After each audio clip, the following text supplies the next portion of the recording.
Monica, bakit ka tumawag ng ganitong oras? Josh, may kailangan akong sabihin sa'yo. Seryoso ka ba dyan? Wala ba kayong orasan sa bahay nyo? Ano ba, Monica? 2:00 na ng madaling araw eh. Josh, buntis ako. Ano? Paano nangyari to? Tinatanong mo kung paano nangyari? Gusto mo idetalye ko kung paano ka naghubad ng damit at kung paano ka pumatong? Ganun ba? Hindi ka pa ulyanin para makalimutan mo. Niliteral mo naman eh. Ang ibig kong sabihin, bakit hinayaan mo mangyari yan? Di ba may iniinom ka naman na gamot? Sana hindi ka nagbintis para hindi nabuo yan. Hindi pa ako handang maging ama. Hindi ko pa kayang bumuhay ng pamilya. Nag-aaral pa lang tayo. Bakit ko makapagsalita ka parang kasalanan ko? Ako lang ba may gusto ng mga nangyayari sa atin? Kung hindi ka pa handang maging ama, edi sana hindi mo ako pinakialaman. Sarap mong murahin din eh. Intindi mo naman ako. Ang dami ko pang problema sa pamilya ko eh. Buhay ko nga di ko magawang maayos eh. Dadagdag pa kayo. Paano ko bubuhayin yung batang yan? Mabuti pa, ipalaglag mo na lang yan habang maaga pa. Hindi ko kayang ipalaglag to. Anak natin to, Josh. May buhay siya sa sinapupunan ko. Eh bakit? Ilang buwan na ba yan? Sa palagay ko, 2 buwan. Dahil 2 buwan na akong hindi dinadatnan. Oh, 2 buwan pa lang naman pala eh. Dugo pa lang yan. Tiraulo ka ba, ha? Anong dugo? Anak natin to. Anak mo. Bakit ba kasi di mo muna ako pakinggan? Hindi pa nga ako handang maging ama. Ang hirap na nga ng sitwasyon natin eh. Paano ba kaya kapag may anak na? Hindi nga alam ng mga magulang ko na may girlfriend ako eh. Pag nalaman nila yan, baka patigilin nila ako sa pag-aaral. Yun na nga lang ang ambag nila sa buhay ko eh. Duwag ka. Wala ka palang kwenta. Kung yan ay kagagaan ng damdamin mo, sige, murahin mo ako kung gusto mo. Pero hindi nun mababago ang katotohanang hindi ko kayang panagutan ng batang yan. Pwes kung hindi mo kaya, ako kaya ko. Hindi, Josh. Hindi ko ipapalaglag ang bata. Hindi ko kayang patayin ang sariling anak natin. Kaya ko itong panindigan, kahit ako na lang mag-isa. Mahal ko ang buhay na nasa sinapupunan ko. Kung ganun, wala na akong magagawa. Hindi ko kayang panindigan to, Monica. Mas mabuti pang maghiwalay na lang tayo. Napakagatlabi si Monica. Pilit pinipigilan ng hikbi, pero hindi na niya napigilan pa ang pagtulo ng mga luha. Josh, huwag naman, pakiusap. Pasensya ka na. Ito na ang desisyon ko. Paalam. Ibinaba ni Josh ang tawag. Maski ilang beses pang tawagan ni Monica ang lalaki ay hindi na ito sumasagot, hanggang sa pinatay na ng lalaki ang kanyang cellphone. Sa puntong yon ay naiyak na si Monica. Nakaramdam siya ng pagkalito at pag-aalinlangan. Alam niya sa sarili niya na isang malaking pagsubok ang kailangan niyang harapin ng mag-isa dahil tinalikuran na siya ng taong akala niyang magiging kakampi niya. Hindi niya alam kung paano ito ipaaalam sa kanyang pamilya, lalo pa at nagmula siya sa istrikto at konserbatibong pamilya. Lubos na pagsisisi ang nadama ng babae dahil ipinaglaban niya noon si Josh sa kanyang pamilya, ngunit ganito pa ang sinapit niya. Mula pa man kasi noon ay ayaw na ng kanyang pamilya kay Josh dahil hindi maganda ang family background nito. Sa huli, pinanindigan ni Monica ang kanyang desisyon na itago sa pamilya niya ang kanyang pagbubuntis dahil alam niya na hindi ito matatanggap ng kanyang pamilya. Ngunit ika nga, walang sikretong hindi nabubunyag. Pag-uwi ni Monica sa bahay nila ay nadatnan niya ang kanyang ina na nasa kanyang kwarto. Matagal na palang nakakaramdam ang ginang at palagi na nitong sinusubaybayan ang anak. Napansin ng dalaga na makalat ang kanyang kwarto at nakabukas ang kanyang mga drawer. Nakaramdam na siya ng matinding kaba dahil alam niyang doon niya itinago ang kanyang pregnancy test na may positive na resulta. Parang nalulun nito ang sariling dila nang makitang titig na titig sa kanya ang ina. Hawak na nga nito ang pregnancy test. Galit ang anyo nito at parang liyong mangangain ng buhay. Ngunit sa kabila ng nakakatakot nitong mga titig ay baka sa mga mata nito ang pagkabigla at lungkot. Ano to, Monica? Buntis ka? Dahan-dahan siyang lumapit sa kanyang ina at nanginginig na inabot ang pregnancy test kit. Mama, ano po kasi? Biglang tumayo ang ina ni Monica at sa isang iglap, sinampal siya ng malakas. Walang hiya ka! Bakit mo nagawa sa amin to? Pinagkatiwalaan ka namin! I'm sorry po, Mama. Nakakahiya ka! Nag-aaral ka pa lang ah! Sabi ko na nga ba malakas ang kutob ko na may itinatago kang kalokohan. Anong mukha ang ihaharap ko ngayon sa pamilya natin? Sa mga tao? Hindi ko po sinasadya. Anong hindi mo sinasadya? Naglandi ka tapos hindi mo sinadya? It's your choice, Monica, na humiga sa kama at gawin ang isang bagay na hindi nyo pa dapat ginagawa. I'm sorry po talaga. Natakot po ako eh. Hindi ko po alam kung paano sasabihin sa inyo. Napakalaking kahihiyan ang dinala mo sa pamilya natin. Akala ko mabait kang anak, pero ano to? Isang malaking pagkakamali. Anong mangyayari sa'yo ngayon? Paninindigan ka ba ng nakabuntis sa'yo? Sino nakabuntis sa'yo? Tinalikuran na po ako ni Josh. Nakipaghiwalay na po siya sa akin nung malaman niya na buntis ako. Hindi po niya kayang panindigan ng anak namin. Sinasabi ko na nga ba? Ay, tinalikuran ka na? Iniwan ka? Monica naman, ba't ang tanga-tanga mo? Bakit ka pumatro sa ganong klase ng lalaki? O ngayon, paano ka? Sira na ang buhay mo at ang pangalan ng pamilya natin masisira na rin dahil sa katangahan mo. Hay! Kung di lang kasalanan ng mambugbog, kanina ka pa talaga nakatikim sa akin eh. Ang sabi po kasi niya mahal niya ako. At mahal na mahal ko rin po siya. Nagtiwala ako sa kanya pero iniwan niya ako. Hindi maayos ang pamilyang pinanggalingan nun. Alam mo bang nung maliit yun ay ipinamigay siya sa probinsya? Ano pa ba ang aasahan mo doon? It runs in the blood, ika nga. Kung ano ang puno, siya ang bunga. Kaya yan. Kayang-kaya din niyang talikuran ng anak niya tulad ng tatay niya. Bakit kasi ang tigas ng ulo mo eh? Hindi ko po alam na magagawa niya yun sa akin. Ano balak mo ngayon? Balak mo bandalhin ang kahihiyang yan habang buhay? Ano pong ibig niyong sabihin? Pwede naman nating solusyonan ang problemang yan. Anong klaseng solusyon, Ma? Abortion. Ano pa ba sa akala mo? Hindi po ako papayag na ipalaglag ang anak ko. Ipaglalaban ko po siya kahit mag-isa na lang ako. Bahala ka sa buhay mo, Monica. Wala ka ng lugar dito sa bahay na to. Kung yan ang desisyon mo, umalis ka na ngayon din. Huwag mo na kaming idamay sa mga kapalpakan mo. Mama, wag naman po. Huwag niyo po akong itaboy. Kailangan ko po kayo. Umalis ka na. Huwag mo nang antayin pang dumating pa ang papa mo at baka mamaya mapatay ka nun. Wala ka ng lugar dito. Ramdam na ramdam ni Monica ang masasakit na salitang binitiwan ng kanyang ina. Bagamat ayaw niyang ideyang palalayasin siya nito ay wala naman siyang magawa. Tila gumuho ang mundo niya ng oras na yon. Wala na si Josh at mawawala na rin sa kanya ang kanyang pamilya. Lalo na ang kanyang ina. Ang taong inasahan niyang tatanggap at magmamahal sa kanya sa kabila ng kanyang mga kamalian, pero itinaboy siya. Dahan-dahang lumapit si Monica sa pintuan. Dala ang ilang piraso ng gamit na nailagay na rin ng ina sa kanyang bag bago pa siya dumating. Ma, wala ka nang babalikan dito.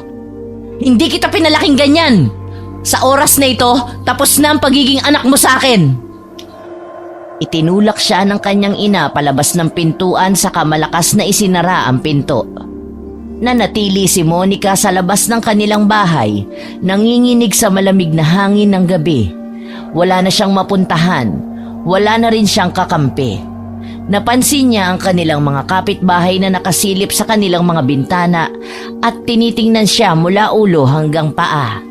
Bagamat di niya batid kung ano ang pinag-uusapan at pinagbubulungan ng mga ito, ay alam niyang isa na siya sa mga ginagawang halimbawa ng mga ina at lola sa anak nilang babae na hindi dapat tularan.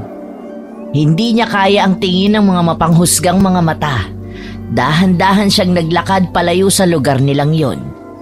Mabilis na kumalat ang issue sa baryo nila. Naging pulutan si Monica ng mga tsismosa.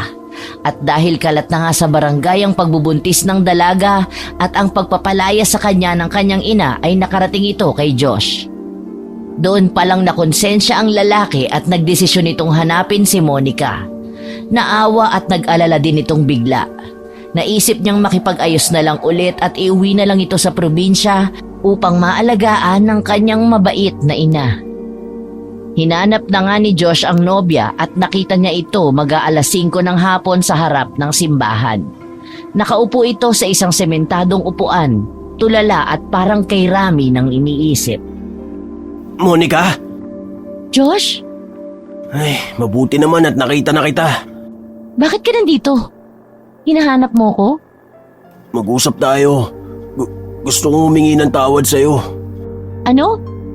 Hindi ko gets. I'm sorry sa lahat ng mga nasabi ko sa'yo. Niloloko mo ba ako? Ang dami kong iniisip ha, huwag ka nang dumagdag. Kung ayaw mo sa anak ko, fine. Wala akong pakialam. Sandali lang. Makinig ka muna sa akin. Naiintindihan ko kung saan ka humuhugot. Alam kong nakagawa ko ng isang malaking pagkakamali. Gusto ko lang makipag-ayos, mahal. Sinungaling ka. Alam ko na kung ano ang plano mo. Hindi mo na ako maluloko. Nabigla lang ako. Ngayon nakapag-isip-isip na ako. Nagising na ako sa katotohanang magiging isa na nga akong tatay. Please, patawarin mo na ako. Para sa anak natin, para sa'yo. Gagawin kong lahat para ipakita sa'yo na totoong sinasabi ko. Anong plano mo? Sumama ka na sa akin sa probinsya. Doon tayo maninirahan ng tahimik. Hindi ko alam kung magtitiwala pa ako sa'yo. Monica, mali ako. Pero seryoso ako ngayon. Paninindigan ko kayong dalawa ng anak natin. Gusto ko kayong protektahan. Nandito ako humihingi ng tawad at umaasang bibigyan mo ako ng pagkakataon na itama ang mga pagkakamali ko. Natatakot ako. Baka kung anong gawin mo sa akin. Hindi. Mahal kita, Monica. Baka naman gusto mo lang ako isama tapos ang plano mo pala ipalaglag doon ng bata. Hindi ko gagawin yun. Nandun ang tatay at nanay ko kaya imposibleng mangyari yun. Ano? Oo, tama ka nang narinig. Iuuwi na kita sa bahay namin. Ano, sasama ka ba? Oo at hindi lang ang sagot. Oo na, ang kulit mo naman eh.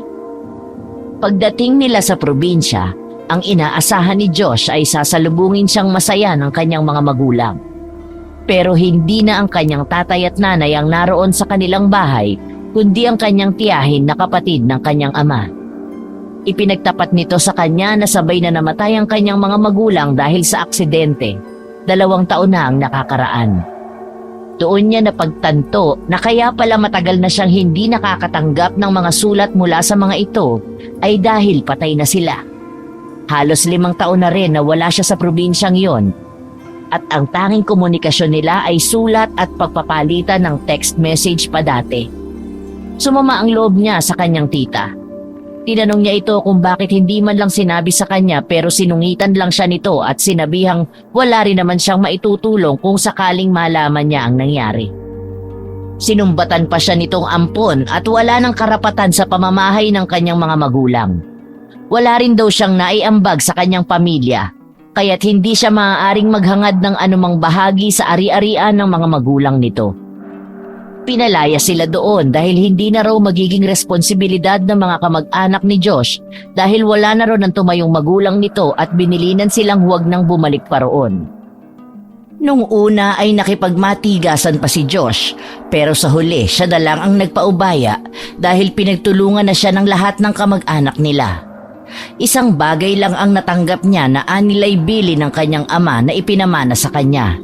Isa yung kwintas na hindi niya alam kung para saan. Saan tayo pupunta ngayon? Hindi ko pa alam. Masyadong magulo ang isip ko, Monica. Gabi na. Natatakot na ako. Huwag kang mag-alala. Nandito naman ako eh. Hahanap na lang tayo dito ng matutuluyan. Pero saan naman tayo dito hahanap? Tingnan mo, Hindi mo ba napansin na parang ang tahimik ng lugar na ito? Saka nakasarado na ang mga kabahayan. Ang dilim din ng mga kalsada. Shh, halika na. Huwag ka nang masyadong mag-alala. Sinubukan nilang kumatok para sana magtanong kung maaari silang makituloy kapalit ng pera, ngunit wala ni isa ang nagbukas ng kanilang tahanan. Ang mga pinto at bintana ng bawat katukin nila ay nakasarado na, maging ang mga ilaw ay nakapatay na rin, gayong halos mag-aalas 7 pa lamang ng gabi. Makakahanap din tayo ng matutuluyan. O ito, isuot mo muna tong jacket para hindi ka lamigin. Sigurado ka ba? Di ba lumaki ka dito? Wala ka bang alam na bukid na merong mga kubo, ganon? Baka naman pwedeng doon tayo makituloy muna. Gabi naman at siguradong walang mga tao na gumagamit. May mga bukid dito dati, pero hindi ko alam kung may mga kubo pa. Matagal na rin kasi kung di nakakauwi dito sa amin eh. Sana meron, Josh. Napapagod na rin ako eh. Baka mapano ang anak natin kapag nasobrahan ako sa pagod at stress. Kapit ka lang. Matatapos din ang gabing to. Patuloy silang naglakad hanggang sa nakarating sila sa dulo ng baryo. Tahimik doon at parang mga huni lang ng mga kulisap at panggabing ibon ang maririnig. Habang nag-iikot sa paligid, napansin nila ang isang lumang bahay na nakatago sa likod ng mga matataas na puno. Ang bahay ay may mga lumang pader pero mukhang matibay pa. Okay na ba sa ito, Monica? Isang gabi lang naman eh. Okay na rin, kesa naman sa malamig at mahamog na kalsada tayo matulog. Kahit medyo nag-aalangan ng dalaga sa itsura ng bahay, ay sinabi na lang niya sa nobyo na ayos na sa kanya yon. Ayaw din naman kasi niyang stress si Josh dahil alam niya na pagod na rin ito tulad niya. Ang kabuuan ng bahay ay madilim at tanging ang liwanag lang ng nag-iisang dala nilang flashlight at mga ilaw ng cellphone ang kanilang pang-ilaw. Tingnan mo kung may tao. Mukhang wala naman. Tignan mo, tahimik nga ng paligid. Imposibleng may tao dyan. Baka matagal na itong abandonado. Subukan mo munang magtao po bago tayo pumasok. Baka kasi matrespassing tayo. Mahirap na. Hindi yan. Pero sige, para mapanatag ka. Tao po! May tao po ba dyan? Nang walang sumagot ay lumapit na ang magkasintahan sa may pinto at dahan-dahang kumatok. Wala talagang tao dito. Teka at bubuksan ko na ang pinto. Wala bang ahas dyan? Hindi ko alam. Tignan na lang natin sa loob. Pero sana wala. Huwag na kaya tayong tumuloy. Parang di ako palagay sa bahay na yan eh. Maghanap na lang tayo ng iba. Sure ka ba? Oo. Paalis na sana ang dalawa para maghanap ng ibang bahay o kubo pero bigla namang bumuhos ang napakalakas na ulan. Wala nang mapagpipilian ng dalawa kundi ang pumasok sa abandonadong bahay na nakita. Ngunit laking gulat nila nang mailawan na mali sila ng akala sa bahay. Malinis at maayos sa mga kagamitan sa loob. Medyo amoy alikabok nga lang. Okay naman pala dito eh. Tara, libutin natin. Tignan na rin natin ang kwarto kung ayos ba. Mahal, wala bang multo rito? Siyempre wala. Ikaw talaga, tanda-tanda mo na, nagpapapaniwala ka pa sa mga ganyan. Para kasing mabigat yung... Nag-o-overthink ka na naman eh. Huwag ka kasing isip ng negatibo. Walang multo, mahal. Lumang bahay lang to, kaya ganun ang amoy. Saka dahil dulo na ng baryo, kaya naman walang kuryente. Saka ang lakas ng ulan sa labas. Hindi ko naman sinasabi na umalis tayo ah. Sinasabi ko lang naman kung anong nararamdaman at nakikita ko dito. Oo nga. Pero kasi kahit di mo sabihin, alam ko na ayaw mo dito. Huwag ka na kasi mag-alala, nandito naman ako eh. Hindi kita pababayaan. Isipin mo, mas okay na to, may masisilungan tayo. Mabuti pa, magpahinga na tayo. Ayusin na lang natin ang higaan. Pagpaga ng konti at... At? Hoy, anong iniisip mo? Uy, kunwari pa siyang di niya alam. Kunwari, di niya gusto.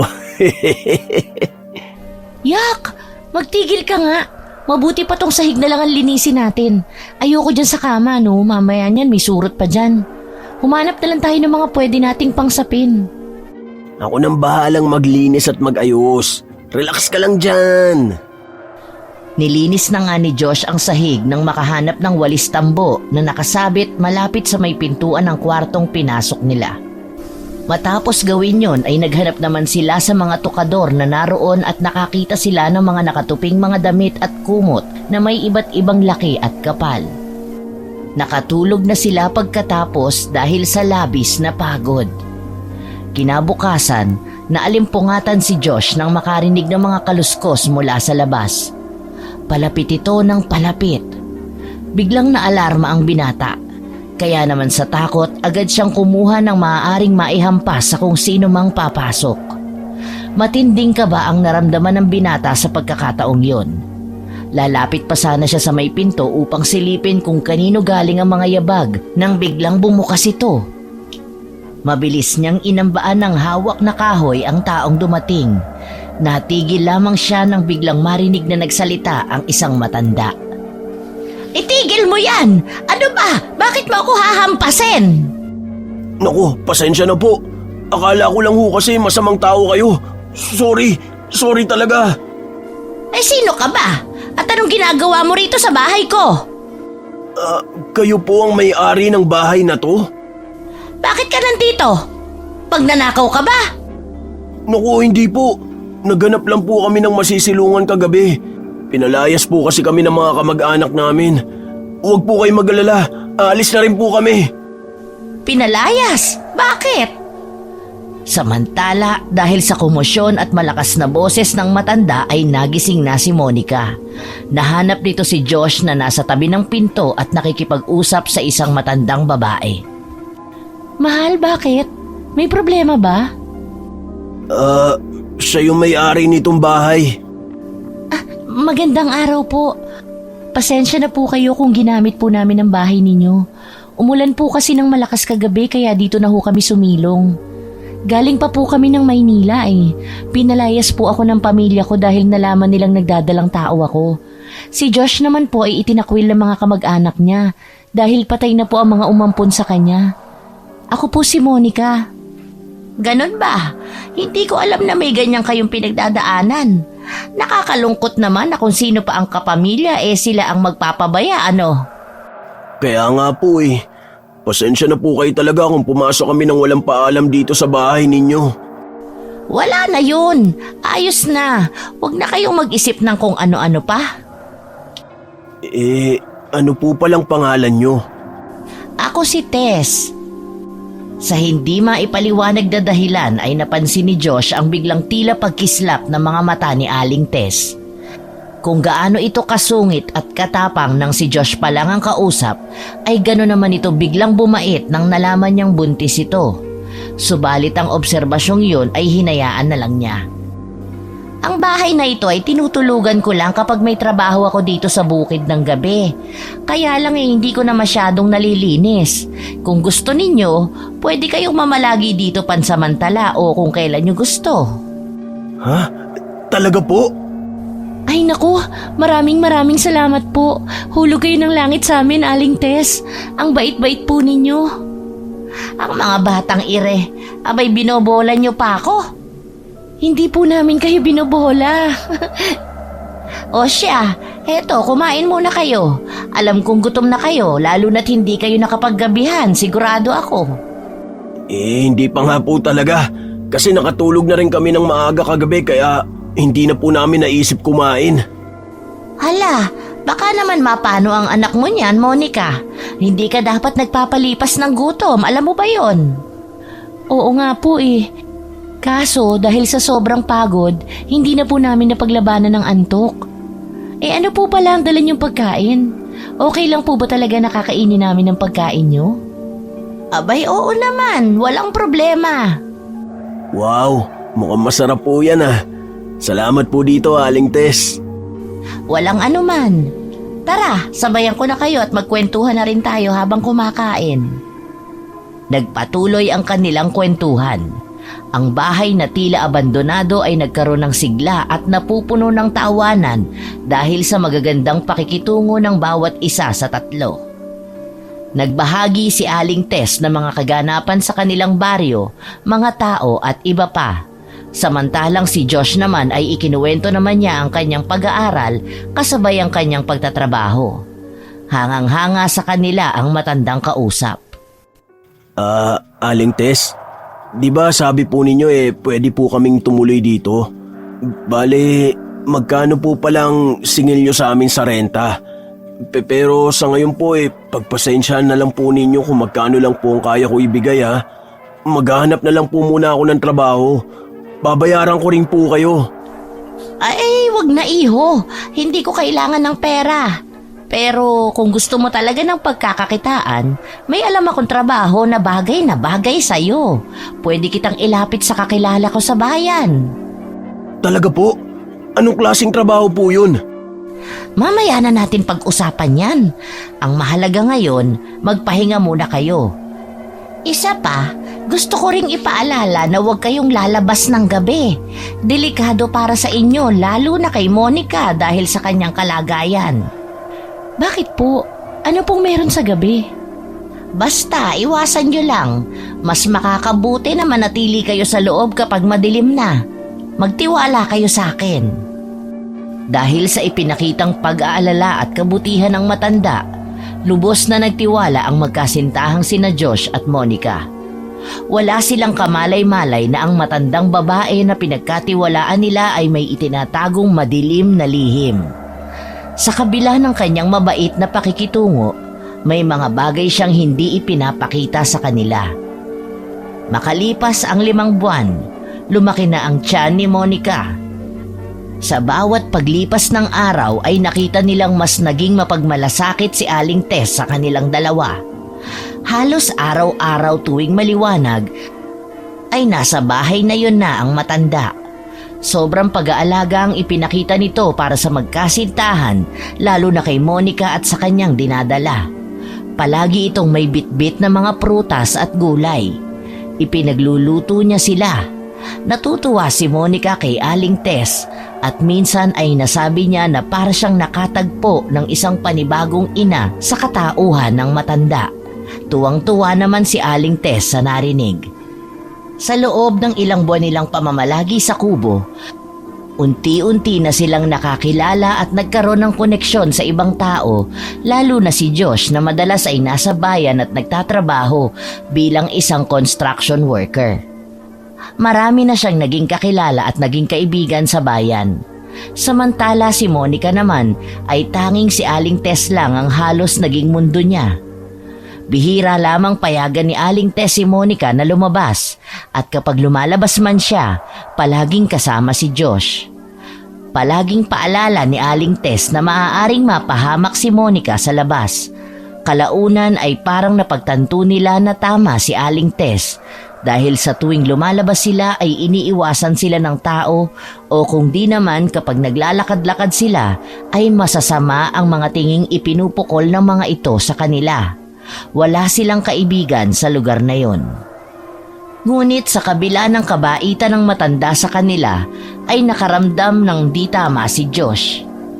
Napansin niyang nagiging overprotective na ito lalo na kay Monica. May mga pagkakataong napapansin niyang parang may itinatago ang matanda, ngunit hindi niya ito maipaliwanag. Habang patuloy na lumalaki ang tiyan ni Monica, tila mas napapraning ang lalaki. Marami siyang tanong na hindi niya kayang masagot. Hanggang isang araw, habang abala sa pamamalengke ang lalaki, may nakasalubong itong pagala-gala na lalaking madumi at nanlilimos. Bigla siyang hinarang nito. Nakatitig ito sa kanya at kapansin-pansin ang biglang pagsimangot. Nagulat siya nang biglang magsalita ito at marinig mula sa baliw ang isang babala. Mag-ingat ka. Sinasabi ko sa'yo, may mga taong nakapaligid sa'yo na hindi totoo at mapagpanggap. Anong ibig mo sabihin? Ngunit matapos sabihin ng katagang yun, ay hindi na siya sinagot ng baliw. Tumakbo ito at hindi na niya ulit nakausap. Anong ibig sabihin ng mga sinabi niya? Habang sinusubukang iproseso ang mga sinabi ng lalaki, biglang pumasok sa isip ni Josh si Aling Tess. Nagsimulang bumilis ang tibok ng kanyang puso. Posible kayang si Aling Tess ang tinutukoy ng lalaking yun? Pero paano? Napakabait niya sa amin Kaya imposibleng... Nagsimulang bumuo ng mga haka-haka ang isip ni Josh. Naalala niya ang lahat ng kakaibang bagay na napansin niya kay Aling Tess. Ang sobrang protektibong ugali nito, ang palaging pagpigil kay Monica na lumabas, at ang tila madilim na lihim sa mga mata ng matanda. Teka, bakit ba ako kinakabahan ng ganito? Parang pakiramdam ko may mali Bigla siyang napaisip na paano nga kung nagkukunwari lamang sa kanila ang babae at peke ang ipinapakita nitong kabutihan sa kanila. Hindi niya maiwasang mag-alala at magduda sa intensyon ng matanda. Magmula nung nangyari yon, palagi nitong tinitingnan ang bawat kilos ng matanda. Gusto man sana sabihin ni Josh sa kanyang nobya ang nangyari sa palengke, ay hindi niya magawa dahil nararamdaman niyang tila napapalapit na ito sa matanda. Panay ang puri nito dito kapag nag-uusap sila. Masaya palagi ang nobya kapag nakakasama ito at di niya kayang sirain yon. Kaya naman maski gulong-gulo na ang isip niya ay hindi pa rin niya masabi. Dahil hindi mapakali ay tumungo ulit siya sa palengke para hanapin yung baliw pero nabigo siya. Balita niya sa mga taong nakasalubong at napagtanungan ay mahirap daw talagang mahanap ang eksaktong lugar nito dahil palipat-lipat na mga bayang pupuntahan at paminsan-minsan lang bumabalik. Sinabihan na rin siya na huwag maniwala sa sinabi nito dahil baliw at lahat ng sinabi noon ay puro kabaliktaran ang nangyayari.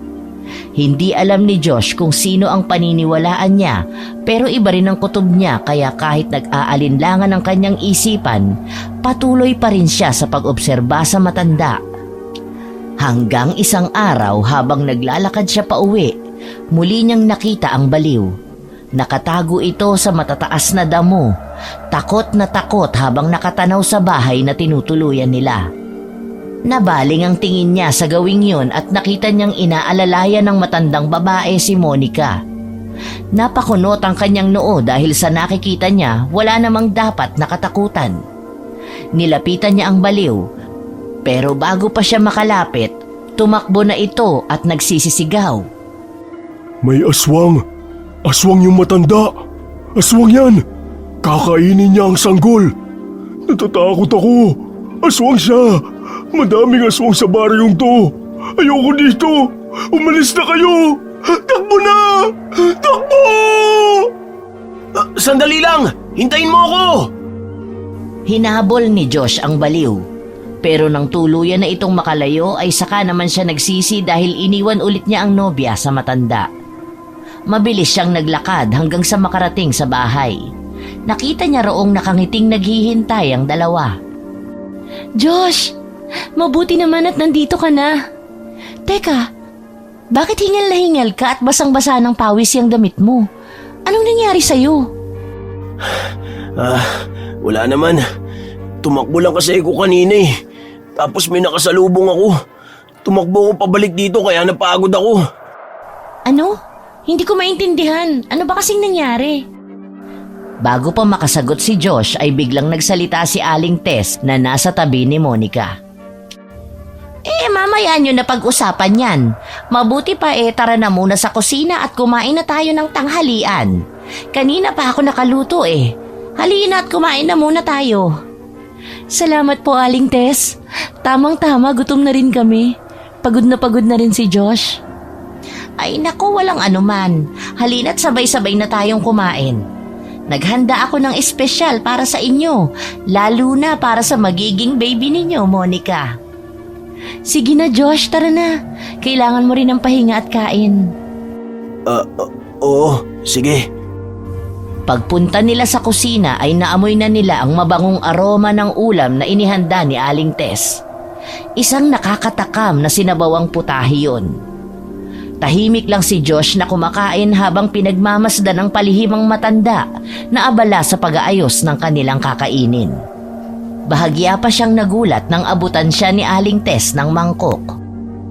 O, kain na kayo. Lalo na ikaw, Monica. Kailangan mong kumain ng marami para malusog ang baby mo. Kahit hindi po ninyo sabihin, mapapalaban po talaga ako sa kainan dahil tulad ng dati, mukhang masarap na naman tong niluto ninyo. Ang bait niyo po talaga. Habang kumakain ay patuloy na naglalaro sa isip ni Josh ang sinabi ng lalaking baliw. Minsan pa niyang hinabol ng tingin ang matandang babae. Iniisip kung may koneksyon ba o katotohanan nga ba ang sinabi nito sa matanda. Oh, Josh, ayaw mo ba sa ulam? Kanina ka pa natutulala dyan at hindi ginagalaw ang pagkain. Pasensya na po. Marami lang akong iniisip. Pero gusto ko ang luto ninyo. O siya, kung totoo ang sinasabi mo, kumain ka na. Kailangan mong magpalakas para sa pamilya mo. Habang nakaupo at kumakain, ay inisa-isa sa isip niya ang kanyang mga napansin sa matanda. Una, biglang naging mabait ito nang malaman ang kwento nilang dalawa at nalaman na buntis si Monica. Pangalawa, masyado itong maalaga sa kanyang nobya. Mas higit pa sa tunay na ina ang pag-aalaga nito kay Monica. Buong araw na naroon sa kanila ang matanda at nag-aasikaso sa kanila. Nagtataka na rin siya kung bakit ganun ito makitungo sa kanila, gayong wala naman silang maibibigay na anumang kapalit. Pangatlo ay nabanggit ng matanda noon na nagtatrabaho ito kapag gabi. Hindi rin naging malinaw ang mga sagot nito sa kanila kapag nagtatanong. Nagagalit pa ito kapag nangungulit siya. Pang-apat, saka lamang ito kumakain at nakikisabay sa kanila kapag ito ang nagluto ng ulam. Pansin din niya na hindi naglalagay ng kahit na bawang, luya at asin ang matanda. Naging maayos naman ang maghapon nila ng araw na yon hanggang sa nagpaalam na ulit si Aling Tess sa dalawa. O sige mga anak, uuwi na ako ha. Baka hinahanap na ako ng mga anak ko eh. Bukas ulit, no? Salamat po ulit, Aling Tess. Lagi po kayong nandyan para sa amin. Walang anuman mga anak. Basta't mag-iingat lang kayo, lalo na ngayong malapit ka ng mga anak. Nang magsimulang maglakad ang matanda ay nakaramdam ng malamig na hangin sa kanyang batok si Josh. Napatitig siya sa likod habang papalayo ito. Josh, okay ka lang ba? Para ka namumutla May sakit ka ba? Wala, Monica. May iniisip lang kasi ko eh.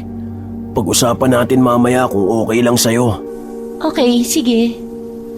Pagkatapos nilang maghapunan, inayos na ni Monica ang kanilang pinagkainan habang si Josh ay nakatulala at parang kay dami ng iniisip. Napansin niyo ni Monica pero hindi na siya nagtanong. Matapos ang ilang sandali ay inaya na ni Monica si Josh na pumasok na sa kwarto para magpahinga.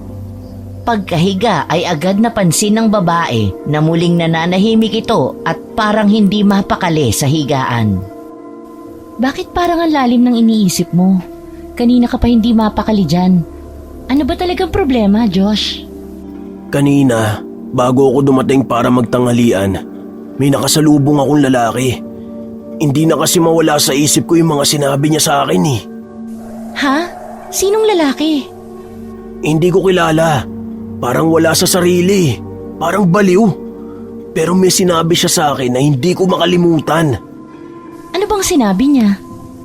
Sinabi niya na hindi lahat ng taong nakapaligid sa atin ay totoo. Marami daw nagpapanggap sa baryong to. Maraming aswang. At isa sa kinatatakutan niya ay si Aling Tess. Natatakot ako para sa iyo, Monica. Paano kung totoong aswang si Aling Tess? Anong gagawin natin? Baliw nga tapos pinaniniwalaan mo. Ano ba naman yung narinig mo? Mabuti pa wag mo nalang pansinin. Hindi. Para kasing may katotohanan yung sinasabi niya. Nakita ko yung totoong takot sa mga mata ng lalaki. Sinabi pa niya na kakainin ni Aling Tess ang anak natin. Kakainin daw ng aswang. Seryoso ka ba? Ano ka ba naman, Josh? Baliw yun. Bakit ka nagpapa-apekto dun? Oo nga, pero napapaisip ako, Monica. Si Aling Tess, parang may kakaiba sa kanya eh. Ala, si Aling Tess? Ang bait-bait kaya ng matanda. Niluluto niya lahat ng gusto ko, inaalagaan niya tayo. Bakit mo naman biglang iniisip na may kakaiba sa kanya? Hindi ko naman sinasabi na aswang nga talaga siya at masama si Aling Tess. Ang gusto ko lang sabihin, mag-ingat tayo sa kanya. Monica, hindi pa natin siya lubos nakakilala. Ni isa sa mga kamag-anak niya wala pang nagpunta o sumilip dito. Maghapon siyang nandito at nakabantay sa'yo. Di mo ako masisisi kung iisipin ko na parang may mali sa sobrang kabaitan na ipinapakita niya. Wala namang mawawala sa atin kapag hindi tayo masyadong magtiwala sa kahit kanino, di ba? Alam mo, napaparaning ka lang kasi malapit na akong manganak. Nag-aalala ka siguro ng malala. Okay si Aling Tess, wala kang dapat na ipag-alala. At saka kung aswang siya, di dapat nun pa niya ako sinaktan. Alam mo naman na… Oo, tama ka. Baka nga napapraning lang ako. Pero please lang ha, mag-ingat ka pa rin. Huwag kang magpapadala masyado sa kabaitan niya. Sige na, huwag ka nang mag-alala. Safe tayo dito. Lahat ng pangangailangan natin na ibibigay ni Aling Tess. Basta, relax ka lang. Oo, Monica, relax lang ako. Pero mag-ingat pa rin tayo ha. Fine, mag-iingat ako. Mabuti. Sige na, magpahinga na tayo. Maya-maya ay naramdaman ni Monica ang mainit na yakap ni Josh. Ramdam niya ang init ng katawan nito sa kanyang likod. Ilang sandali pa ay nakatulog na ang dalawa. Josh, gising. Ha? Parang may tao sa labas. Kanina pa ako nakakarinig ng mga kaluskos na parang nanunubok. Hoy, bumangon ka dyan. Tingnan mo. Please. Ano? Bakit ko naman titingnan? Hayaan natin siya dyan. Kung tao man yan, di naman yan makakapasok sa bahay. Sarado ang mga pinto at bintana natin. Pero sige, huwag kang mag-alala. Akong bahala. Bumangon si Josh at kinuha ang itak na palagi niyang inilalagay sa ilalim ng kama nila. Maya-maya ang mga kaluskos ay naging parang tunog ng kinukuskus ang pader. Ano ba yun? Bakit ganun ang tunog? Sige mahal, huwag ka na lumabas. Baka kasi mabangis na hayop yan. Baka mapahama ka pa. Sisilipin ko lang. Diyan ka lang. Paglapit ng lalaki sa may bintana ay agad na amoy niya ang isang nakakasulasok na amoy na parang patay na hayop. Halos masuka siya sa baho. Tiniis niya yon at dahan-dahang iniangat ang bintana. Dahil maliwanag ang buwan ng mga oras na yon, kitang-kita niya ang isang kakaibang nilalang na ikinukuskus ang matatalas na kuko sa pader. Biglang nakaramdam ng takot si Josh dahil alam niya sa unang tingin pa lang na hindi tao o mabangis na hayop ang gumagawa nun. Parang aswang! May aswang nga! Mabilis niyang nilapitan sa kama ang kasintahan. Ano? Anong nakita mo? Huwag ka magugulat ha! May aswang sa labas! Ha? Aswang? Seryoso ka ba? Oo! Nakita ko! Ang pangit ng itsura niya! Nakakatakot tapos mahahaba ang kuko niya! Anong ginagawa niya dito? Ako ba ang sadya niya, Josh? Paano ang baby natin? Baka mapano siya? Mabuti pa mag-impake na tayo! Aalis tayo sa bahay na to! Walang tanong-tanong na nagsimulang mag-ayos ng gamit si Monica. Samantalang si Josh naman ay abala sa pagtingin-tingin sa paligid. Naging alerto sa anumang pwedeng gawin ng nilalang. Hindi pa man sila nakakabawi ay bigla na lang may kumalabog sa kanilang bubungan. Josh, ano yun? Ano na naman yun? Hindi ko alam. Baka may nahulog lang. Biglang lumakas ang kalampag at tila binabayo na ito ng paulit-ulit ng kung anumang nilalang na nasa itaas. Parehong napasigaw na ang dalawa. Hindi na halos makayanan ni Monica ang takot na kanyang nararamdaman ng mga oras na yon. Diyos ko! Josh! Nang makita ng dalawa na nagsisimula ng masira ang ilang bahagi ng bubong, ay mabilis niyang hinatak si Monica. Monica, halika! Kailangan na nating umalis dito! Hawak kamay, dahan-dahan silang lumabas ng kwarto. Sinubukan nilang hindi makagawa ng anumang ingay. Naglakad sila sa labas sa masukal na daan at binalak na magtago sa dilim. Umaasa silang masasalisihan nila ang aswang. Ay, salamat naman at hindi tayo napansin ng aswang. Shh! Huwag ka munang maingay. Agad napansin ni Josh na tila nagpapaikot-ikot lamang sila sa lugar. Nagtataka siya kung bakit dahil alam niya na diretso lang ang daan sa dulong bahagi ng baryo na yun. Kapag naglakad ay makikita rin ang mga kabahayan ng mga taong nakatira doon. Walang kaalam-alam ang dalawa na nasa ilalim na pala sila ng mahika ng kinatatakutang aswang. Bilisan mo, Monica. Kailangan natin makalayo at makatakas dito.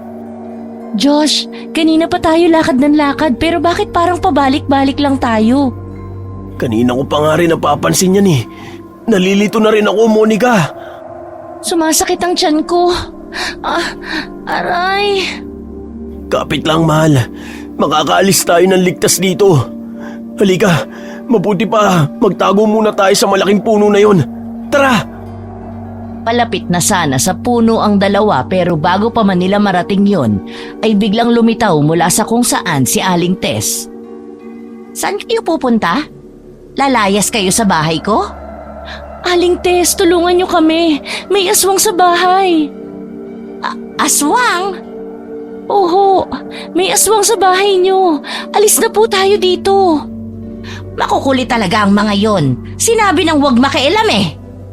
Ano? Anong sinabi mo, Aling Tess? Kilala mo ba ang mga yon? Hindi lang kilala, mga kapamilya ko pa.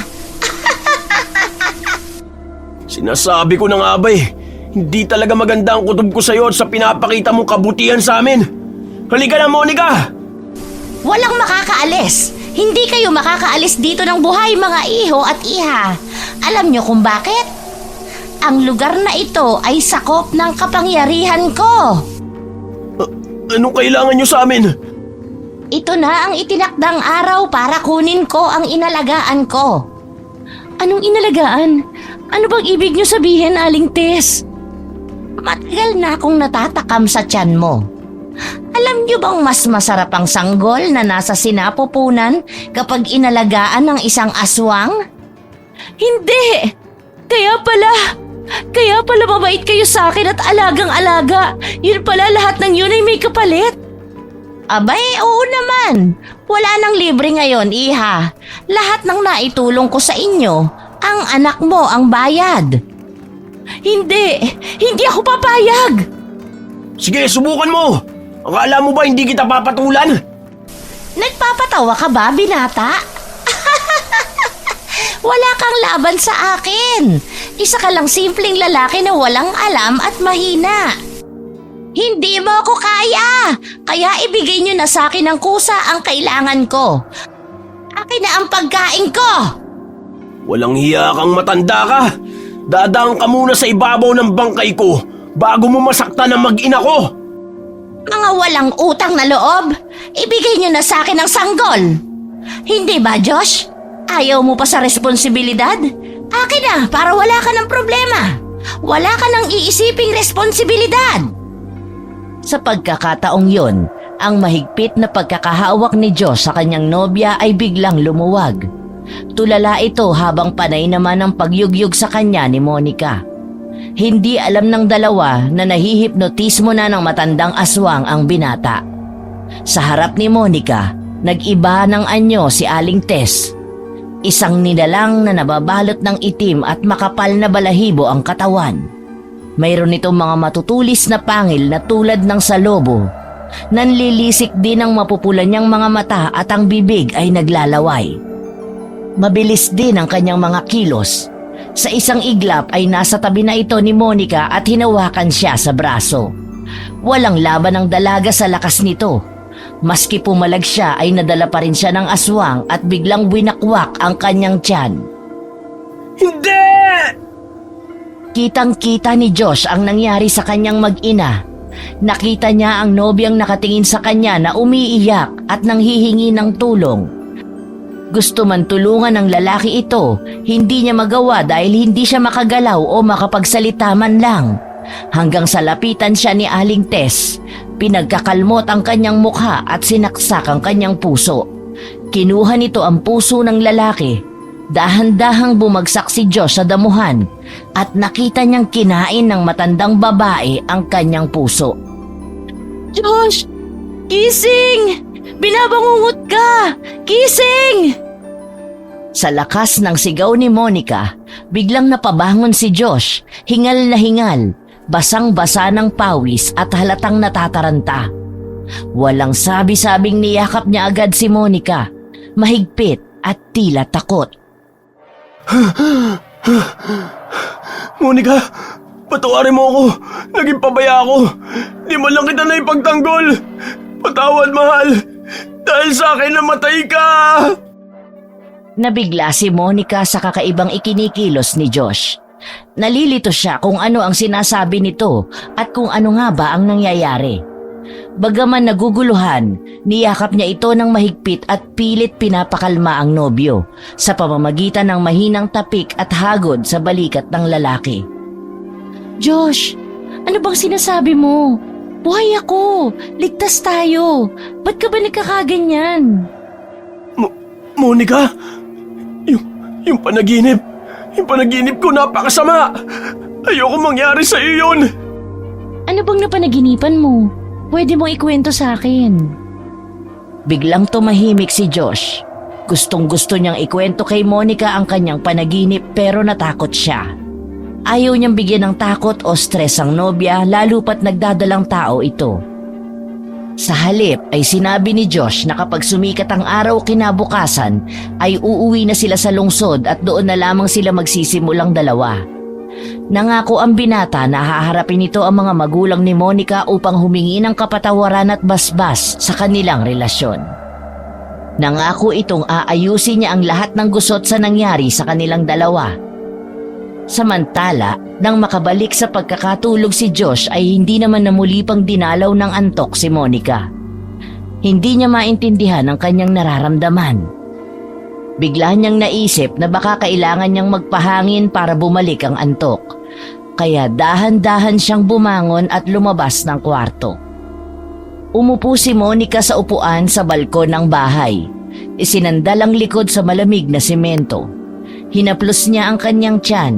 Pilit pinapakalma ang sarili sa tahimik na gabi.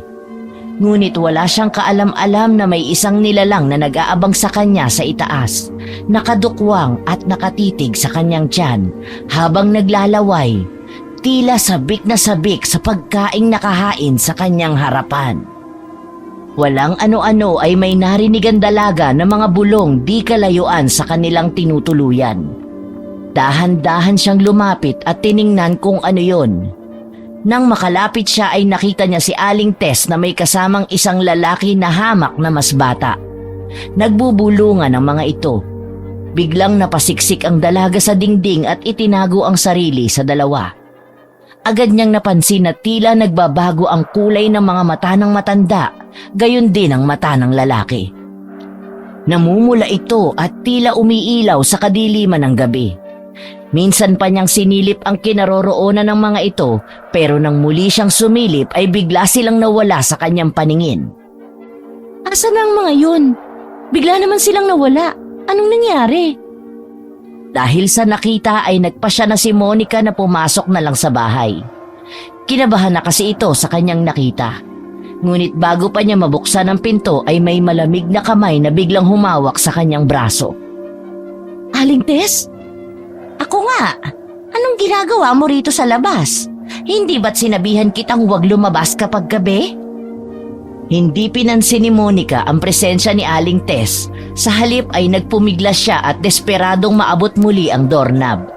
Ngunit sa hindi inaasahan ay biglang hinatak ni Aling Tess ang buhok niya at mariin itong hinatak palayo sa pinto. Hindi niya magawang makalaban at makapalag. Bitawan mo ako! Ano bang kailangan mo? Pilit niyang tinatanggal ang kamay ng matanda ngunit sadyang malakas ito. Nang bitawan ni Aling Tess ang buhok niya ay nakatanggap naman siya ng sunod-sunod na sampal. Ang bawat sampal ay papalakas ng papalakas. Nang gigigil na ito sa kanya. Wala siyang magawa kundi tanggapin ang pananakit ng matanda. Ang tigas ng ulo mo! Hindi ba't sinabi ko sa iyong bawal ang lumabas lalo na sa gabi? Anong gusto mo? Iba ang makinabang sa pinagpaguran ko? Napalunok si Monica habang dahan-dahang umatras. Nanginginig ang katawan. Hindi na niya kayang itago ang takot sa harap ng matanda. Ano sinasabi mo, Aling Tess? Bakit mo to ginagawa? Hindi ba naiintindihan? Inalagaan kita, Monica, pati na ang sanggol sa iyong tiyan. Alam mo ba kung bakit? Bakit? Ano bang ibig mo sabihin? Anong kapalit? Ha? Ano? Ang kailangan ko ay ang nasa loob mo, Monica. Ang nasa sinapupunan mo, siya ang kailangan ko. Bukas pa sana ang tamang oras para sa masarap na hapunan pero sinira mo, Monica. Pero ayos lang, pwede naman ngayon ako kumain at wala kang magagawa para pigilan ako. Agad na napansin ni Monica ang paglalaway ng matanda habang nakatingin sa kanyang tiyan. At habang papalapit ito, doon siya nakahanap ng pagkakataon para umatras. At nang masandala na niya ang pinto ay hinawakan niya ang kanyang tiyan upang protektahan. Nilakasan niya ang kanyang loob at naghintay ng tamang tiyempo. At nang dumating yun ay bigla niyang sinipa sa binti ang matanda at nawala nito ng balanse. Natumba sa lupa si Aling Tess. Dali-dali niyang inabot ang doorknob at binuksan yon saka mabilis na isinara. Hinabol siya ng malalakas at malalamig na tawa ng matanda. Akala mo makakatakas ka? Halos bumaliktad ang sikmura niya sa takot. Maya-maya ay tumigil sa pagtawa ang matanda. Nakarinig siya ng malalakas na yabag mula sa labas. Saglit siyang huminto habang pigil na pigil ang kanyang paghinga. Pinakiramdaman na rin niya ang paligid kung susubukan bang buksan ng matanda ang pinto. Ngunit tanging mga kaluskos lang, tawa at mga mabibigat na yabag ang naririnig sa likod ng pinto. Monica! Monica! Alam kong nandyan ka. Hindi ka makakatakas. Wala ka nang pupuntahan. Lalabas ka rin, Monica. Naglakad ng mabilis pabalik ng kanilang silid ang dalaga. Naabutan niya doon ang kasintahan na mahimbing pa ring natutulog. Nagtaka siya kung bakit tila hindi man lang ito nagising sa kaguluhan. Josh! Gising! Kailangan na nating umalis dito! Ngunit walang naging reaksyon ang binata. Mahimbing pa rin itong natutulog maski malalakas na yugyug na ang ginagawa sa kanya. Josh! Gumising ka na! Pakiusap, gumising ka na! Please, kailangan mo gumising! Josh, ano ba? Monica! Salamat, gising ka na! Salamat talaga! Ano bang nangyari? Bakit takot na takot ka? Si Aling Tess! Papatayin niya ako at ang anak natin! Hindi. Panaginip ba to ulit? Ano? Hindi ka nananaginip, Josh! Mapanganib ang matandang yun! Tama ka sa hinala mo! Hindi siya mapagkakatiwalaan! Balak niyang kainin ang anak natin! Ano? Aswang siya! Nakita ko! Yung mga mata niya namumula! Umalis na tayo dito! Umalis na tayo! Sandali! Hindi tayo pwedeng lumabas. Masyadong delikado. Saka ayokong mangyari sa atin yung panaginip ko kanina lang. Ayokong mawala ka sa akin, mahal. Anong gagawin natin? Luma na ang bahay na to, pero matibay. Hindi niya basta-basta ito mapapasok. Ang isiping yon ang nakapagbigay ng kaunting kapanatagan sa dalawa. Ngunit nakalimutan nila ang isang detalye. Nakalimutan nila na ang bahay ay pagmamay-ari ni Aling Tess at lahat ng sulok ng bahay na yon ay kabisado ng matanda. Walang kaalam-alam ang dalawa na sa ilalim na ng bahay pumapasok ang matanda at ang dalawang kasama niya. May sikreto itong tunnel at sa isang silid ang sulpot nun. Walang kamalay-malay ang dalawa na kapag binalak nilang lumabas maski sa sala ay nakaabang na sa kanila ang tatlong aswang. Si Aling Tess, ang binatang kausap niya at ang aswang na nasa bubong. Ngunit matalas ang pang-amoy at pandinig ni Josh. Kaagad niyang napansin na may mga tao na sa labas ng sala. Agad niyang binulungan si Monica upang maghanap ng pwede nilang ipanglaban sa kanilang mga gamit, pero wala namang maisip si Monica. Alam kasi niyang halos mga damit lang din ang laman ng kanyang bag. Dahil doon ay inuna niyang kalkalin ang gamit ni Josh.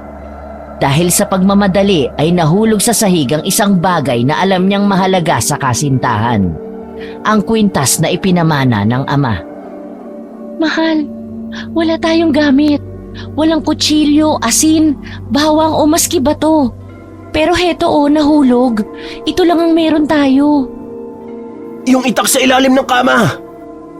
Sorry, nilabas ko yun kanina at itinago sa kusina. Hindi ko naman kasi alam eh. Anong gagawin natin ngayon? Mamamatay na ba tayo, Josh? Huwag kang magsalita ng ganyan. Gagawin kong lahat para mailigtas kita. Hindi ko hayaang masaktan ka at ang anak natin. Patawarin mo ko. Kasalanan ko ang lahat ng to. Kung pinanindigan na kita noon pa lang at hinarap ko sana ang takot ko sa iyong mga magulang, sana hindi tayo napunta sa ganitong sitwasyon. Kasalanan ko ito. Kasalanan ko. Tama na.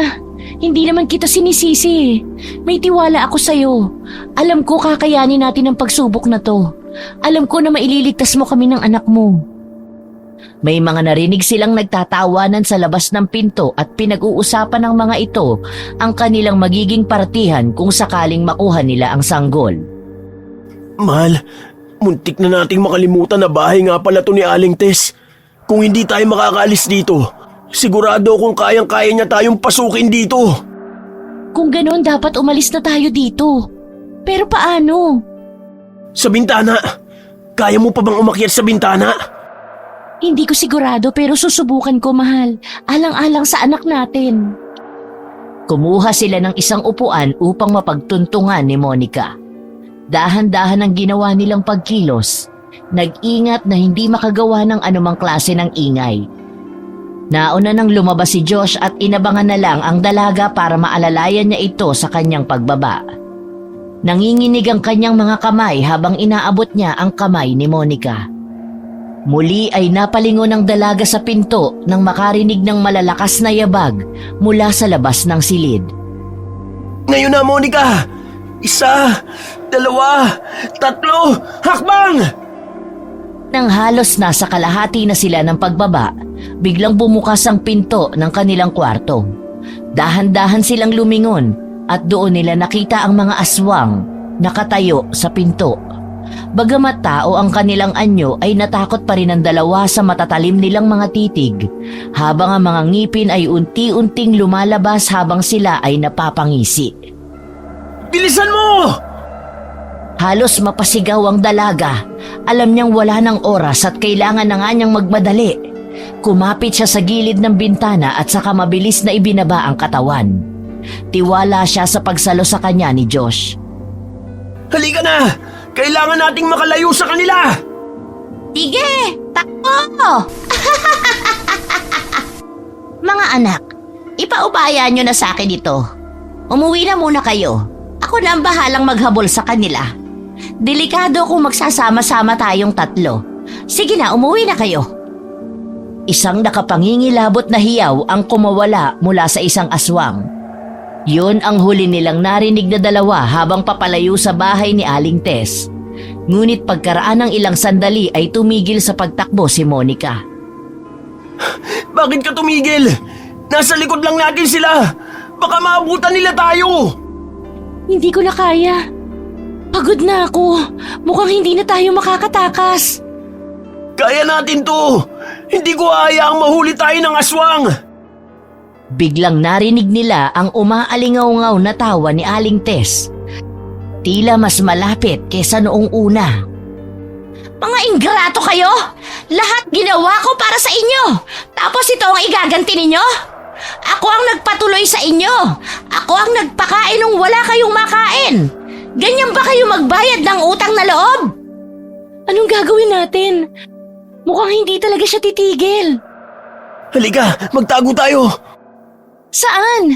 Malapit na siya! Natatakot na ako! Ginawa ko ang lahat sa inyo, pero ito ang igaganti ninyo? Tatakasan ninyo ako? Mga walang utang na loob! Walang makakatakas sa akin! Wala!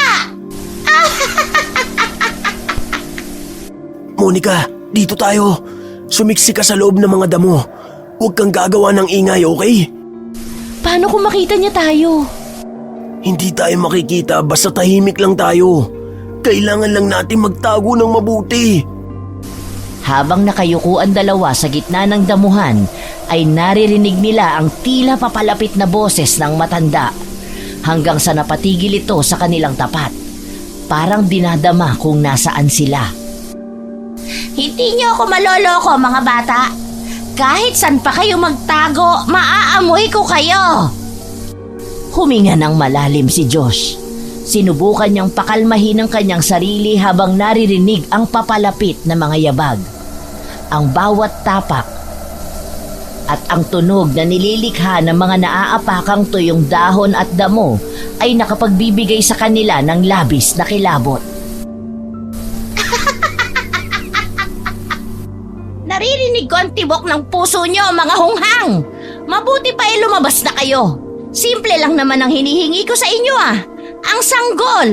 Kailangan ko ang sanggol na inaalagaan ko, Monica. Napahawak si Monica sa braso ni Josh. Tensyonado na ito at gabutil na rin ang pawis na tumatagaktak mula sa kanyang noo at ilong. Panay naman ang lingon ni Josh at bahagya pa siyang sumilip para tingnan kung mayroon nga ba silang pwedeng mahinga ng tulong kung sakali.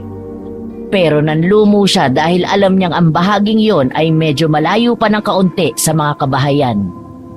Ang unang bahay mula doon ay nasa halos 300 metro pa. Biglang tumahimik ang paligid. Wala na ba siya? Shh! Huwag ka munang maingay. Biglang may humawi ng damong pinagtataguan nila at tumambad sa kanilang harapan si Aling Tess. Malaki na ang pinagbago ng itsura nito. Mas nakakatakot at mas nakakakilabot.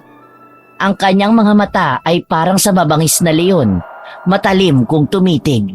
Meron siyang mga pangil na handang lumapa dahil sa talas at haba. Ganon din ang kanyang mga kuko na kayang-kayang pumunit ng balat at laman ng kanyang mabibiktima.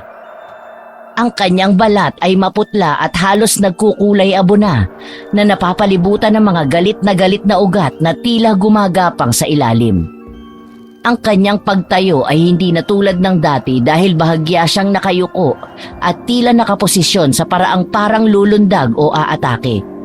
Ang kanyang anyo ay nag-aalanganing tao at halimaw. Akala ninyo hindi ko kayo mahahanap? Nagpupumigla si Monica mula sa pagkakahawak sa kanya ni Aling Tess, ngunit tila bakal ang lakas ng aswang. Bitawan mo siya, Aling Tess! Wala kaming masamang ginawa sa'yo! Wala daw. Wala daw. Paanong wala kayong kasalanan tatakas nga kayo, di ba? Lalayas na kayo dito sa poder ko, di ba? Itatakas nyo ang pinakamasarap na magiging pagkain ko. Hayop ka, Aling Tess! Sabi ko na nga ba, totoong kutob ko na may iba sa'yo. Pakawalan mo si Monica kung hindi. Wala ka sa posisyon para manakot, bata. Ako ang... Hindi na pinatapos ni Josh ang anumang sasabihin ng matanda. Hinawakan niya ang kamay ni Monica at pilit inaalis doon ang pagkakahawak ni Aling Tess. Ngunit ang hindi nila inaasahan ay biglang nagbago ulit ng anyo ang matanda sa harap nila. Mas naging mukhang isang halimaw, mas nakakatakot. Nilabas na nito ang totoo niyang wangis bilang isang aswang. Naging isang mabagsik na dambuhalang aso. Si Josh na handang-handang lumaban ay biglang nakaramdam ng panghihina dahil sa takot habang nakatingin sa aswang. Napaatras siya habang ang mga kamay ay nanginginig. Monica, hindi natin to kaya. Hindi. Wala tayong laban. Huwag ka sumuko! Kailangan nating lumaban! Hindi tayo pwedeng basta nalang magpatalo! Tignan mo siya, Monica. Anong magagawa natin sa ganito? Wala tayong laban. Masyado siyang nakakatakot. Halos bumigay na sa takot si Josh lalo na't palapit na ng palapit ang aswang sa kanila. Halos napaluhod na ito sa lupa at tila sumusuko na dahil sa kawalan ng pag-asa. Samantalang si Monica kahit nanginginig sa takot ay pilit hinihila si Josh para tumayo. At sa kahihilan niya, ang kwintas na nakatago sa loob ng kanyang t-shirt ay biglang tumambad sa paningin ng aswang. Josh, tignan mo! Kaagad napansin ni Monica na ang galit na dambuhalang aso ay biglang napaatras nang makita ang kwintas. Parang bigla itong nawala ng tapang. Napakunot ang noo ni Josh. Naguguluhan siya pero nang unti-unting bumabalik sa alaala niya noong bata pa siya, ang alaala ng ama at ng anting-anting na yun ay bigla siyang nabuhayan ng loob. Madalas ikwento sa kanya ng kanyang ama na yun ay malakas na pangontra sa mga masasamang elemento tulad ng mga aswang, barang, kulam at engkanto. Napagtanto niyang hindi ordinaryo ang pamana sa kanya nito. Ang kwintas ay tila may kapangyarihan laban sa mga tulad ni Aling Tess. Kaagad niyang binulungan ng dasal ang kwintas at humingi ito ng gabay at kaligtasan para sa kanila. Hindi! Hindi maaari! Ang kwintas na yan! Alam mo to? Bakit ka natatakot dito, Aling Tess? Bakit? Bakit nasa iyo ang kwintas na yan? Pagmamay-ari yan ang kinatatakutan naming antingero. Akala namin tapos na ang lahat nung mamatay siya sa aksidente. Isang antingero ang tatay ko? Tatay? Tatay mo ang antingero na hindi namin kayang labanan noon. Akala namin tapos na ang katatakutan nang namatay siya. Pero ngayon, bakit nasa iyo yan? Kung takot ka dito, mabuti pa itigilan mo na kami. Hayaan mo na kami, Aling Tess. Mga bata lang kami. Josh, ibig sabihin, ang kwintas na yan ay hindi basta kwintas lang. Gamitin natin yan panlaban sa kanya. Munti ko nang makalimutan. Totoo, natatakot kami sa antingero, pero wala na siya. At ikaw, bata ka lang. Hindi mo kayang gamitin ang kapangyarihan niya. Tama ka, isa ka lang bata at wala kang alam. Totoo ba yun? Hindi mo ba alam kung paano gamitin ang kwintas? Hindi. Katapusan nyo na. Wala na kayong kawala, mga bata. Muling nagpalit ng anyo si Aling Tess at sinugod nito si Josh. Ngunit sa di malamang dahilan ay tila nagkaroon ng lakas ng loob at tapang ang binata na makipagsabayan sa lakas ng aswang. Nasasangga niya ang bawat pag-atake at nakapagbibigay siya ng mga suntok na nakapagpapaatras at nakapagpapahina dito.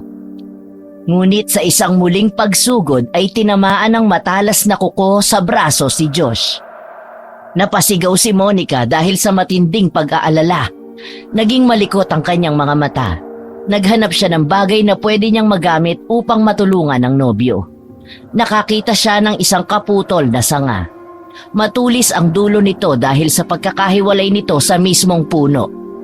Nang lingunin niya ang dalawang magkalaban, ay nakita niyang nakapaimbabaw na ang aswang kay Josh at nakaamba na itong mga gat. Ibinuhos niya ang lahat ng natitira niyang puwersa. Pinagpapalo niya ang aswang. Ngunit matigas ang katawan nito. Akala'y di tinatablan sa ginagawa niya. Mahal, subukan mo idikit sa kanya ang kwintas. Gawin mo na! Oo, mahal.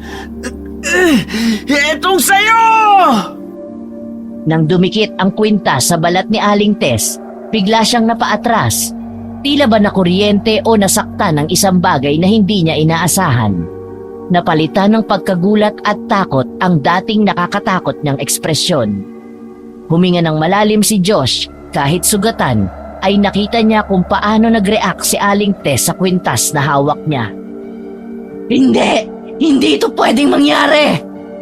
Mukhang hindi naman pala ganun kahirap gamitin ang kwintas na to, Aling Tess. Dahil mukhang gumagana ito maski bata lang ako at walang alam sa pagiging antingero. Wag kang lalapit. Hindi pwedeng sa ganito magtapos to. Mga traidor kayo. Wala kayong utang na loob. At anong kailangan namin bayarang utang na loob? Yung pag-aalaga mo sa girlfriend ko tapos ano? Inaalagaan mo kasi gusto mong sayo lang ang sanggol, di ba? Para masolo mong kainin. Ikaw ang traidor. Di mabuti ang gusto mo sa amin. Ikaw ang hayop. Mamamatay tao ka. Nagpatuloy pa rin ang laban. Mas naging agresibo si Aling Tess at sa bawat pagsugod ay pilit nitong iniiwasan na madikit sa kanya ang kwintas. Dahil desperado na si Josh na mailagay o maidikit ito kay Aling Tess, ay hinubad niya ang suot na anting-anting. At iyon ang pinakamalaking pagkakamali na nagawa niya. Sa muling pagsugod kasi ng aswang ay napuruhang muli ang kanyang braso. Malalim ang sugat dahil sa muling pagkakabaon ng kuko ng aswang. Nabitawan niya ang kwintas. Agad na itinumba siya ng aswang. Napahigang muli ang lalaki at agad siyang pinatungan ng kalaban. Josh, ito! Gamitin mo to! Hinawakan ni Monica ang matulis na kahoy at mabilis itong iniabot kay Josh. Ang kamay niya'y nanginginig. Hindi niya alintana ang takot. Ang mahalaga ay mailigtas si Josh. Sa huling segundo bago makagat ng aswang, isinaksak ni Josh ang matulis na dulo sa tapat ng puso ni Aling Tess. Etong sayo! Hindi! Hindi maaari! Unti-unting bumagsak ang katawan ni Aling Tess sa lupa. Bumigat ang kanyang paghinga hanggang sa tuluyan siyang nawala ng buhay. Mahal, tapos na. Nagawa natin. Humihingal si Josh at nanginginig pa rin. Hindi siya makapaniwala sa nakita. Hindi siya makapaniwala na napatay niya ang mabangis na aswang. Mabilis na lumapit sa kanya si Monica at tinulungan siyang makatayo. Mahigpit siyang niyakap ng nobya. Mahal, nagawa mo. Buhay pa tayo. Oo, pero hindi ko magagawa yun kung hindi dahil sa'yo. Salamat, mahal ko. Teka, yung kwintas. Eto pinulot ko na. Malaki ang naitulong nito sa ating dalawa kaya wag mo nang huhubarin. Si tatay, kahit hindi niya ako tunay na anak at kahit patay na siya, nagawa pa rin niya akong protektahan. Mahal na mahal ko sila, Monica. Kahit hindi ko sila tunay na kadugo, sila lang ang tunay na magulang para sa akin. Tama ka. Mahal na mahal ka nila. Mahal ka ng tatay mo. Magmula ngayon, hindi ko na kayo iiwan. Magiging inspirasyon ko ang pagmamahal sa akin ni tatay. Papalakihin ko rin sa pagmamahal ang anak natin, Monica. Salamat. Natigil sila sa pag-uusap nang bigla silang makarinig ng malalakas na alulong ng mga aso. Napatingin sila sa bangkay ni Aling Tess. Mahal, kailangan natin makaalis dito. Baka may dumating pa. Sana wala na. Kasi parang hindi ko nakakayanin. Kaya nga, umalis na tayo dito. Uuwi na tayo. Kailangan nating umalis bago pa may makakita sa atin. Hindi tayo pwede magtagal dito. Bigla, narinig nila ang mga kaluskos mula sa malayo. Agad silang napatingin sa direksyon ng tunog. Pareho silang kinabahan. May paparating. Ha? Kailangan na nating tumakbo. Paglipas ng ilang minuto ay narating na rin nila ang mga kabahayan. Sinubukan nilang kumatok pero tulad ng dati ay wala pa ring nangahas na magbukas ng kanilang mga pinto o sumilip man lang sa kanilang mga bintana. Nagpatuloy sila sa paglalakad hanggang sa biglang tumigil si Monica. Humigpit din ang hawak niya sa sugatang braso ng nobyo. Nag-aalalang napalingon sa kanya ito. Ayos ka lang ba? Aray! Ang sakit ng tiyan ko! Manganganak na yata ako, Josh! Manganganak ka na? Teka, pigilan mo muna! Hindi ko kayang pigilan. Ano ka ba? Hindi ko na kaya. Sobrang sakit. Sa di inaasahang pagkakataon, isang kubo ang biglang lumiwanag. Nagbukas ito ng kanyang ilaw at pamaya-maya ay lumabas ang isang matandang babae. Lumapit ito at nagpakilala sa dalawa. Nag-alok ng tulong. Ngunit dahil sa nangyari ay nagdalawang isip si Josh. Bigla kasi niyang naalala si Aling Tess. Hindi niya kilala ang matanda at hindi niya alam kung totoo ang hangarin nitong makatulong. Kayo yung mga dayo na nakatira doon kay Tess, hindi ba? Tawagin niyo na lang akong Lola Maria. Dati akong hilot at matutulungan ko siya sa panganganak. Aswang po si Aling Tess. Baka... Alam ko at alam naming lahat. Akala nga namin aswang din kayo. Hindi po. Ampun po ako ni Mang Tasyo pero nahiwalay po ako sa kanila nang bawiin ako ng mga totoo kong magulang. Ganun ba? Ikaw na ba yun? Naku, pasensya ka na. Hindi kita nakilala. Tulong, Lola! Tulungan niyo ako! Mamaya na po kayo magkwentuhan! Lalabas na po talaga yung baby ko eh! Nararamdaman ko na siya sa ibaba ko! Please, tulungan mo ko! Dahil nakarinig na ng ibang boses sa labas, ang ilang kabahayang malapit na sa kanila ay biglang nagliwanag. Nagsilabasan ang mga tao at lumapit. Minanduhan sila ng matandang babae na ipasok sa loob ng kanyang kubo ang dalaga.